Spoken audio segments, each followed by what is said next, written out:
doesn't understand what it takes to make an economy work on a personal basis. Rick Santorum's a nice guy, but he's an economic lightweight.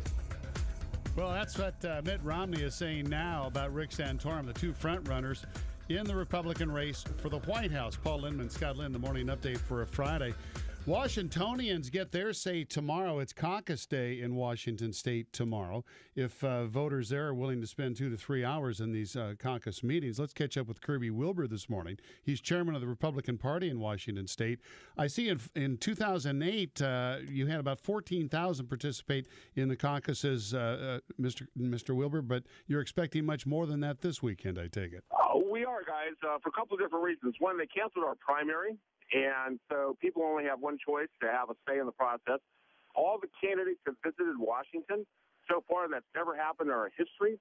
We've never had a presidential candidate come before the caucuses, and they're all here. In fact, I'm outside the meeting hall right now waiting to go and see Governor Romney. He's here this morning. And we've had unprecedented media coverage of the caucuses because of their importance. So you add up those three things, I think we get record turnout tomorrow.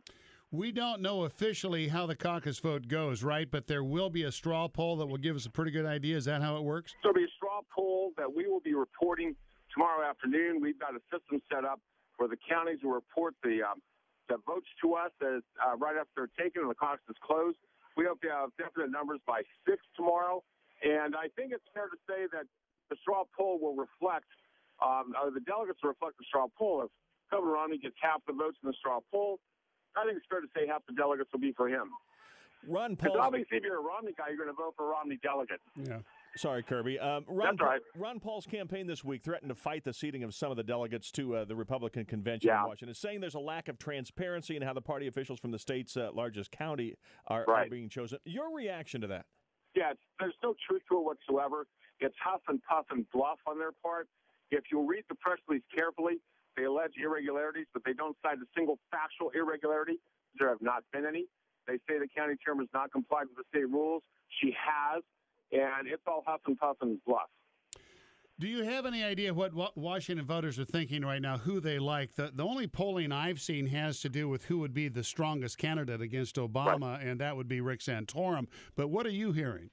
Well, there was a public PPP poll taken last week that showed Santorum number 1 and Romney number 2. That was last week. Now, they've been polling this week. And I understand that they're polling last night and the night before Governor Romney they had. But I can't tell you guys if that's likely caucus voters or just Republicans.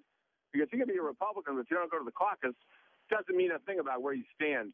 I expect Governor Romney and Congressman Paul to have very strong showings because they've been on the ground with organizations and mobilizing people for quite some time. And the other two are a little bit behind. Both of whom, the candidates you mentioned, I assume, would like that momentum going into Super Tuesday. Absolutely. And Governor Romney just won the last 3. He won Michigan, Arizona, and Wyoming. So if he wins tomorrow, that's 4 in a row on his way into Super Tuesday and would give him a lot of momentum, I think, going in to clean up. And it would help him greatly. I think Congressman Paul has to win one somewhere, somehow. And he's placed well in a lot of caucus states, but he's never won one yet. And I think he needs to win to really help boost his credibility. And the other two, I think if they just show somewhere, it'll be good for them. And a quick word on how it actually works. The caucus sites open at 9, things start at 10. What happens? Well, people come in, they sign in, declaring themselves to be a registered voter. They'll be asked to show some ID. They also have to declare themselves to be a Republican because we don't have party registration. They'll take part of the preference poll at that point. They'll write down their choice on the sign-in sheet. Then at 10:30, they'll elect delegates to local conventions. They'll also discuss platform and talk about what issues they think the party should stand on. And then the straw poll votes will be calculated and entered into a tally sheet based on that sign-in sheet. Then everybody goes home. Your estimate on how many people will take part is what? Between 50 and 60,000, which is about 4 times what we had 4 years ago. And I think it'll be a record because the candidates have been here, and we have no primary, so people want to vote have to come here. I think it's a record. Kirby Wilbur, he's chairman of the Republican Party in Washington State, talking about their caucus tomorrow. Kirby, thanks for being with us. Hey, you bet. Thanks, guys, very much.